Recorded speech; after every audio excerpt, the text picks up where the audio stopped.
Hey everyone, and welcome.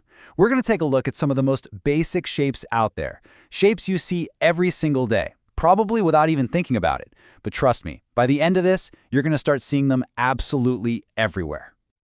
All right, let's kick things off with a little riddle. What do you think a kite, a honeycomb, and a slice of pizza all have in common? Seems pretty random, right? Okay, so first up we've got kite. Then a honeycomb.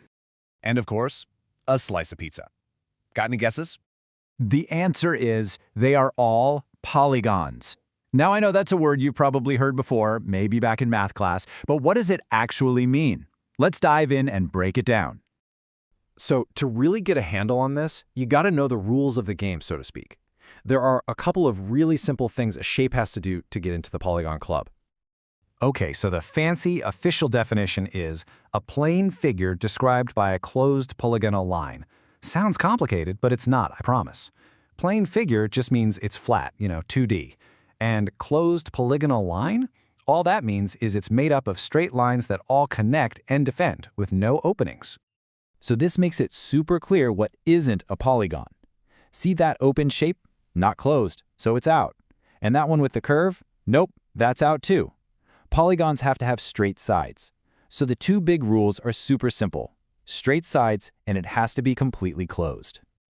All right, so we've got the rules down. Now the cool thing is that every single polygon, I don't care if it has 3 sides or 300, is made of the same basic parts. Let's take a look at the anatomy of these shapes.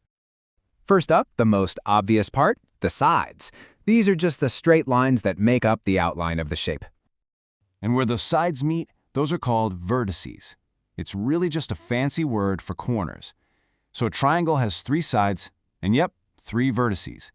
A square has 4 sides, 4 vertices. Makes sense, right? Now, at every one of those vertices or corners, the 2 sides create an angle. It's basically the space that's formed on the inside of that corner. And this is a super important part of any polygon. And last but not least, we have diagonals. Now these are lines you can draw inside the polygon. They connect 2 corners that are not right next to each other.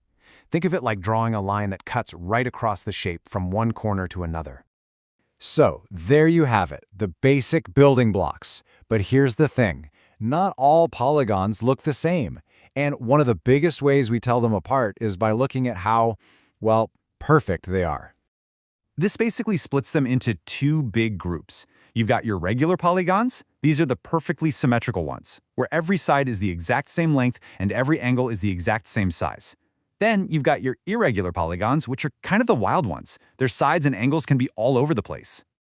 But honestly, the most common way we name polygons is way simpler than that. It all comes down to just counting the number of sides. The name literally tells you what you need to know. And what's cool is the naming system makes perfect sense. It uses Greek prefixes. So tri for 3 gives us a triangle.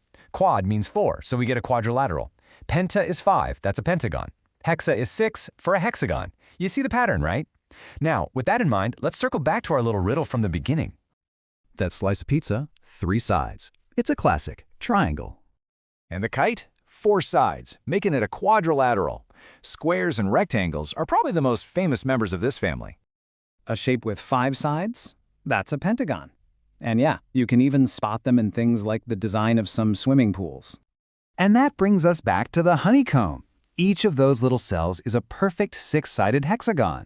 And there's an amazing reason for that, The hexagon is nature's go-to shape for packing things together without any wasted space, while using the least amount of material. It's just this perfect mix of geometry and biology. Okay, so let's do a quick recap. A polygon is just a flat, closed shape with straight sides. Simple. We know they're made of sides, vertices, and angles. We can sort them into regular or irregular, and we name them just by counting their sides. But really, if you remember one thing from all this, let it be this. Polygons are not just some boring concept from a textbook. They are, quite literally, the building blocks of the world around us. You'll find them in nature, in art, in the very buildings we live and work in. So I'm going to leave you with a little challenge. Now that you know what to look for, the rules, the names, what new polygons are you going to spot as you go about your day? Give it a try. Thanks for joining me.